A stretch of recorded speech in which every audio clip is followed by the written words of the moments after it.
нэг юм цохилтын тунгаар энэ монгол хүн заавал Солонгос руу юм уу бусд оронд очиж тэр одоо эмчилгээгээ хийлэгдэг биш те. Яагаад гэвэл энэ Монголдоо энэ асуудлыг онцлоод 6 орон нутгийн бүс байна тийм үү?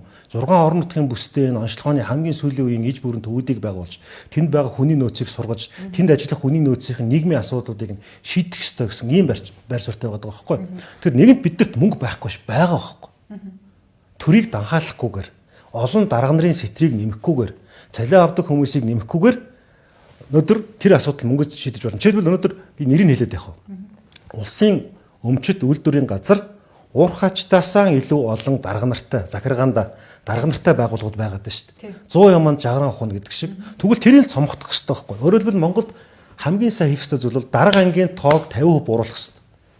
Тэгжээж яг тэр баялаг бүтээж хийж байгаа хүмүүстэй боломжийг нь олох хэрэгтэй. Хоёрдугаарт учраа сайтаа хэлээд байгааг би бол би дэмжиж байгаа. Тэр юу гэхээр энэ олон ашиггүй ажиллаж байгаа тэрийн өмчтэй аж ахуйн нэгжүүдийг татан буулгая гэдэг.